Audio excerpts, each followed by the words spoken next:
Level 1. Beginner Blades. Let's kick this off with Level 1, the Beginner Blades. Now look, I know what you're thinking. Why are we even talking about wooden swords and dull katanas in a ranking about demon-slaying weapons? They represent the foundation that separates a dead rookie from someone who actually survives their first demon encounter. These blades sit at the bottom because they fail every test that matters. But every single Hashira you worship started exactly here. Take Sabito's wooden katana. This thing is literally just carved wood with no edge whatsoever. When Sabito was training Tanjiro, he used this to beat some sense into him without actually splitting his skull open. The purpose wasn't to deal damage. It was to teach distance control, timing, breathing, speed, and strength.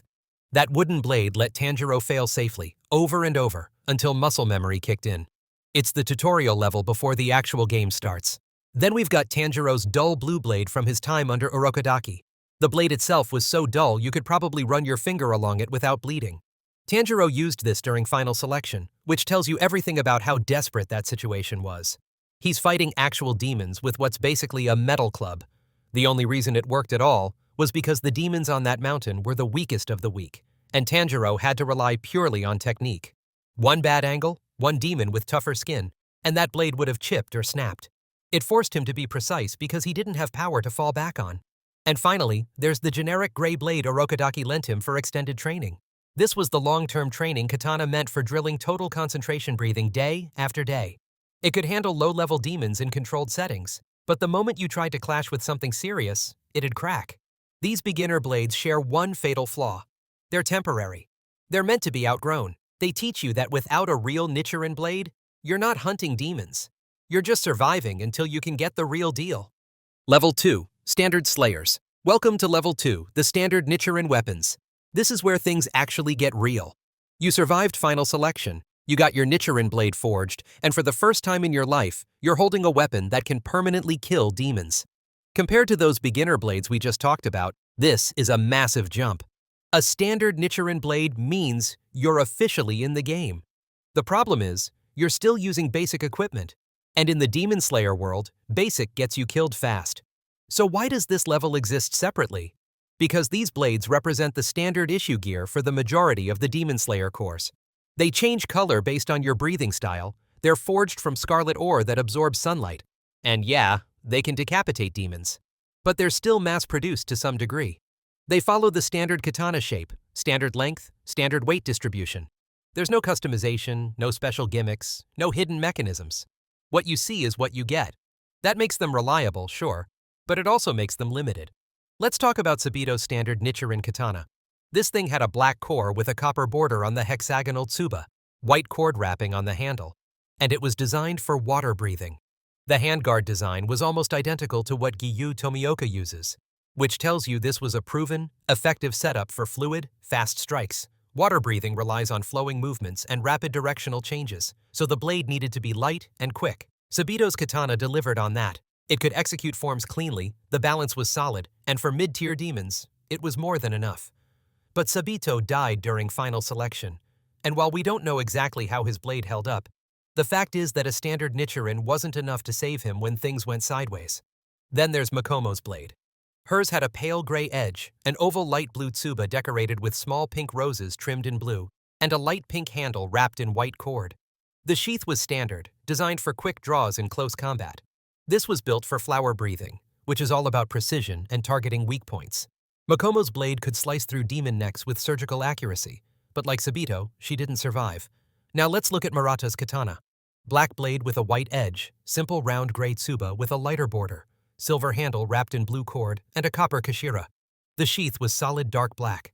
This was the most generic Nichiren you could imagine, used by a background slayer who represents the average core member. Murata survived longer than most, and that's partly because his blade supported a defensive fighting style. It wasn't flashy, but it was durable enough for prolonged combat against standard demons. The issue is that Murata never faced anything truly dangerous alone. His blade was good enough to not get him killed immediately, but it wasn't good enough to make him a threat to anyone important. And finally, Kanao's original standard Nichiren.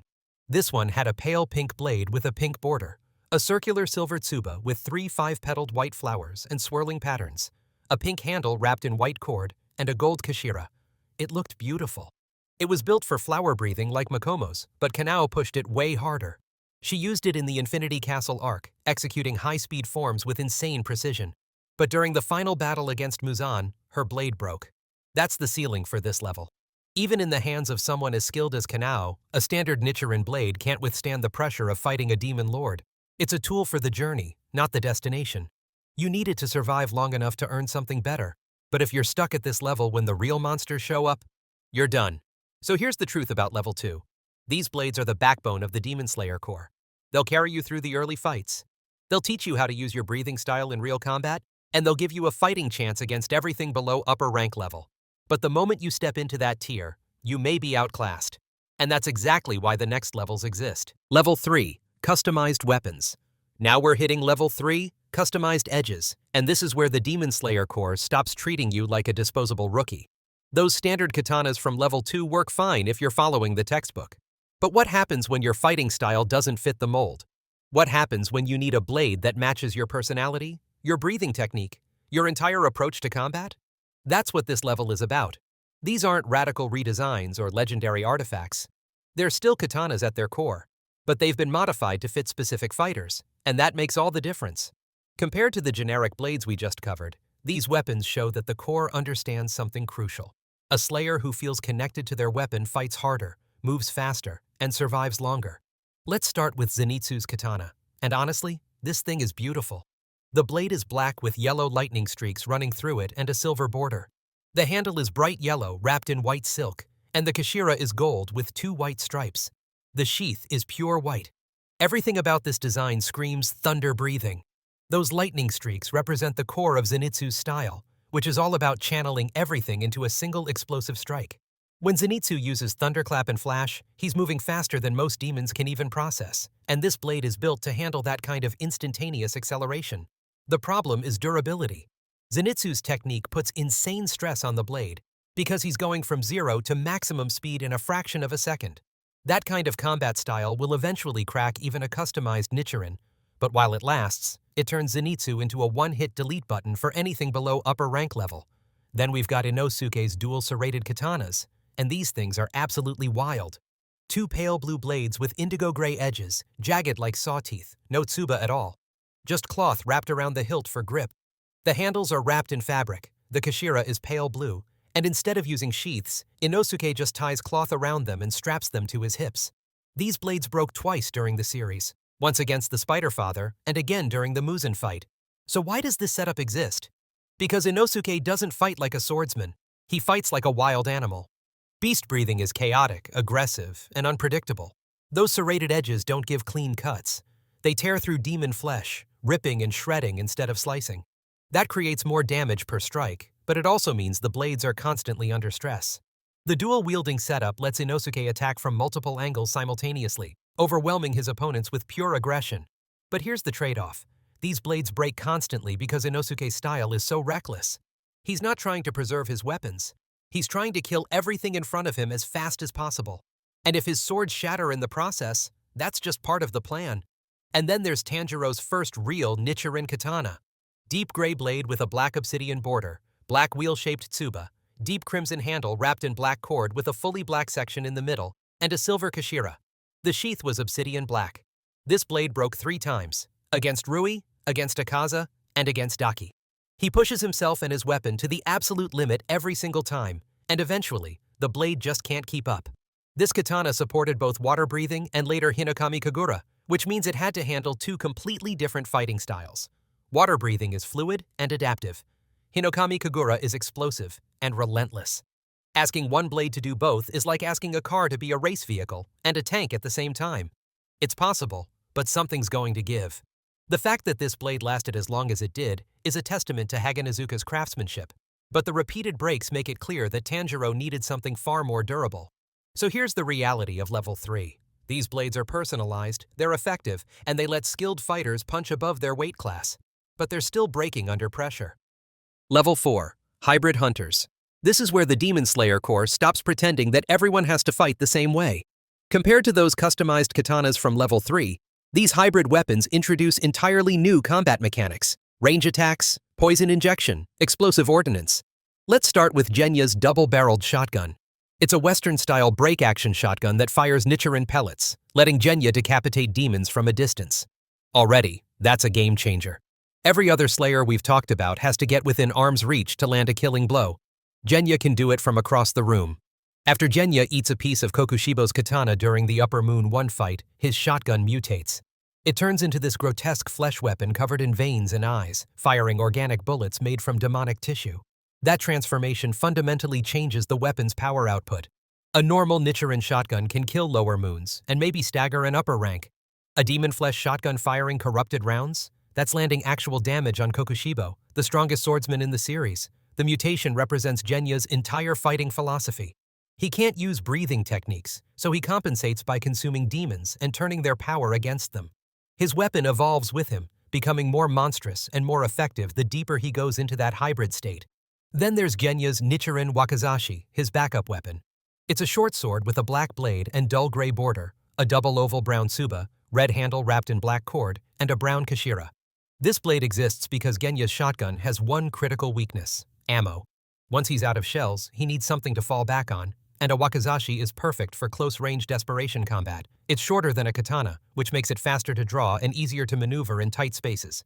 But this is a safety net. The fact that Genya even needs it proves that hybrid builds come with trade-offs. You gain versatility and range, but you lose the reliability of a single weapon that works in every situation. Now let's talk about Tengen's explosive beads and kunai. Those explosive beads are small black spheres that detonate with minimal friction, creating massive blasts that can blind enemies, destroy terrain, or deal direct damage. His kunai are standard black throwing knives, used for harassment, cutting through Daki's obi sashes, or setting up explosive traps. Together, these tools define Sound Breathing's combat style, which is all about overwhelming opponents with explosive force, disorienting them with noise and light, and creating openings for his dual Nichiren cleavers to finish the job. And finally, Shinobu's Stinger Nichiren Katana, which is hands down one of the most unique weapons in the entire series. This is a modified katana that functions as a poison injector, with a thin black blade edged in lavender blue, a 4-petaled blue tsuba with an orange border, an orange handle wrapped in teal crystal cord, and a white sheath decorated with butterfly patterns that doubles as a poison mixing device.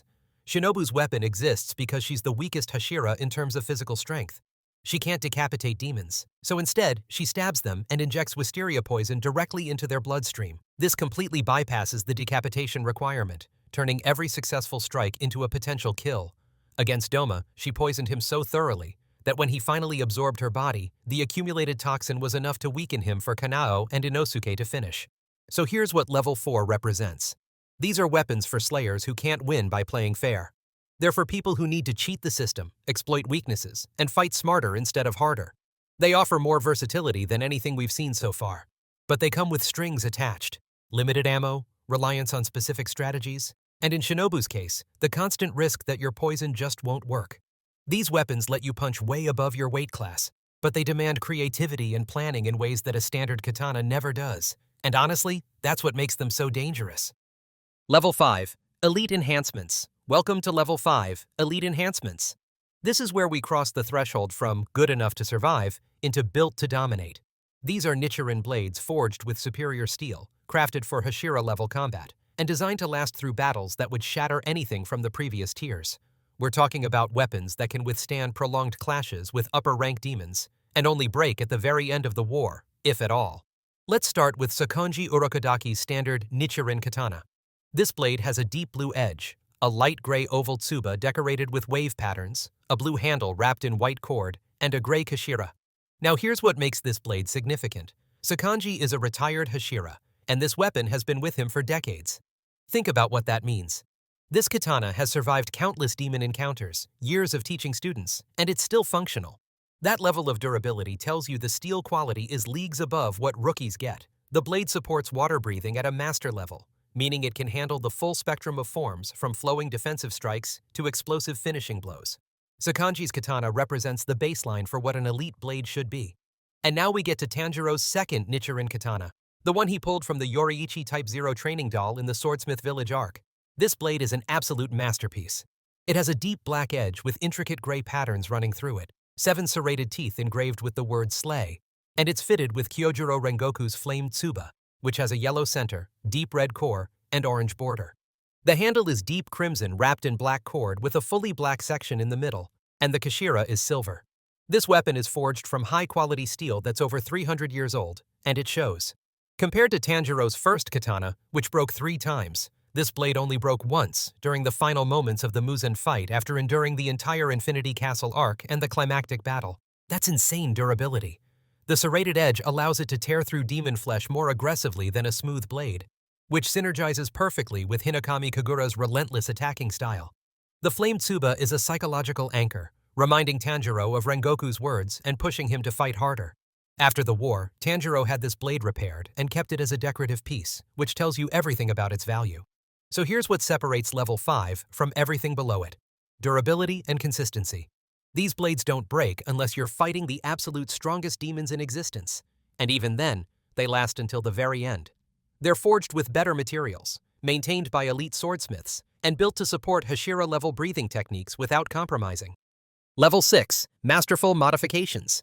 Now we're entering Level 6, Masterful Modifications, and this is where Nichiren weapons stop being tools and start becoming extensions of the user's identity. Let's start with Tengen Uzui's dual Nichiren cleavers, because these things are absolutely ridiculous. Picture 2 massive black blades with wavy amber edges, connected by a metal chain so they function like nunchucks. The tsuba is circular and gold, with a blue outer edge and maroon center. The handles are deep blue wrapped in red cord with gold Hashira, and both blades are engraved with Destroyer of Demons. Instead of sheaths, Tengen wraps them in cloth and straps them to his back. These cleavers generate explosive force on impact, which synergizes perfectly with Sound Breathing's philosophy of overwhelming enemies with sheer destructive power. The chain connection lets Tengen spin these blades at high velocity, creating cyclone-like attack patterns that are almost impossible to defend against. During the fight with Upper Rank 6, the chain broke, but the blades themselves stayed intact. Think about what that means. The weakest part of the weapon was the metal chain connecting 2 giant explosives, and even that lasted through most of an upper rank battle. These cleavers aren't just weapons. They're statement pieces that say, "I don't do subtle." Then we have Obanai Iguro's twisted Nichiren katana. And this thing looks like it was forged by someone who studied Indonesian Chris blades and decided to make it deadlier. The blade curves and twists like a serpent, with a lavender edge, white border, and patterns of purple curves and white snake scales running along the steel. The tsuba is a round golden design featuring 2 snakes connecting to tree patterns with a purple border. The handle is lavender wrapped in twisted purple cord, Hashira is gold, and the whole thing is engraved with Destroyer of Demons. The sheath is white leather with a magnetic opening, and because of the blade's twisted shape, Obanai has to draw it lengthwise instead of the standard pull. This design does something no straight blade can do. It creates slithering strike patterns that weave through defenses like an actual snake. Serpent breathing is all about unpredictable angles and flowing motion, and a straight katana would actually limit that style. The twisted blade lets Obanai curve his attacks mid-swing, making it nearly impossible to predict where the edge will land. That unconventional sheathing system also gives him an element of surprise, because opponents can't tell when he's about to draw based on his hand position. And finally, Mitsuri Kanroji's Nichiren Whip Katana, which is probably the most specialized weapon in the entire series. This blade is thin and flexible like an actual whip, with a black core and pink edge decorated with swirling dark pink patterns. The tsuba is a 4-leaf clover, with a pink core and gold border, engraved with Destroyer of Demons. The handle is magenta wrapped in green cord that forms heart patterns, Hashira is magenta, and the sheath is standard white, but Mitsuri has to fold the blade to store it. This weapon was forged by Tekken Techikawahara specifically for Mitsuri, and here's the critical detail. Only she can use it. Her muscle density is 8 times higher than a normal person's, which gives her the strength to control a blade this flexible without it flopping around uselessly. The whip design gives her extended range that surpasses every other Hashira, letting her execute multiple slashes simultaneously from angles that shouldn't be physically possible. During the fight against Upper Rank 4, she was slicing through attacks and defenses at the same time because the blade could curve around obstacles. Love breathing relies on acrobatic, unpredictable movement, and a rigid katana would bottleneck that style. The whip katana removes those limitations entirely. So here's what makes Level 6 special. These weapons are proof that the Demon Slayer Corps has swordsmiths who are genuine artists. They collaborate with Hashira to create weapons that amplify their strengths and compensate for their weaknesses. Tengen's cleavers turn him into a walking demolition crew. Obanai's twisted blade makes his attacks impossible to read. Mitsuri's whip extends her range to absurd levels. These are complete redesigns built around the philosophy that if your weapon doesn't match your fighting style perfectly, you're leaving power on the table. And the scary part? We're still not at the top. Level 7. Legendary Legends. We've reached the peak. Level 7. Legendary Legends. After everything we've covered, from wooden practice swords to whip blades and explosive cleavers, there's one weapon that stands above them all. Gyomei Himejima's Nichiren chained spiked flail and axe. This isn't just the strongest Nichiren weapon in the series. It's the weapon that decided the outcome of the entire war. While every other Hashira was wielding variations of swords, Gyomei showed up with a Kusarigama setup featuring an axe and a spiked iron ball connected by a massive chain. The steel is dark gray with dull gray edges, forged from Sengoku-era iron that represents the absolute pinnacle of Japanese metallurgy. The axe handle is engraved with Destroyer of Demons, and the entire weapon absorbs sunlight better than any other Nichiren blade in existence. Here's what separates this weapon from everything else. Kokushibo, the strongest swordsman in demon history, tried to cut through Gyomei's chain and failed. Think about that for a second.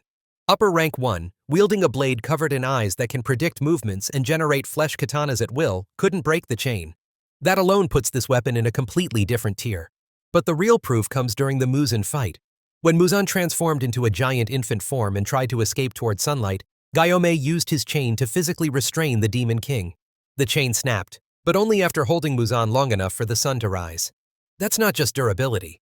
That's deciding the fate of humanity. The design itself is genius for Gyomei's fighting style. He's blind, so he uses the chain's vibrations to sense enemy positions and movements with terrifying accuracy. The spiked ball gives him devastating piercing damage and long-range crowd control. The axe provides crushing power for close combat. Stone breathing emphasizes overwhelming force and battlefield control, and this weapon delivers both. Compared to Mitsuri's whip or Tengen's cleavers, which are specialized for their users, Gyomei's weapon is specialized and fundamentally superior in material quality. The Sengoku-era iron means it was forged during Japan's Warring States period, when weapon craftsmanship was at its absolute peak out of pure survival necessity. Every other weapon we've ranked had limitations. They broke, they required specific conditions, they were tied to breathing styles that had weaknesses. Gyomei's weapon has one limitation and one limitation only. The user needs to be strong enough to wield it. And Gyomei is the strongest Hashira, period. Alright, that's it for today. Thanks for watching, and we'll see you next time.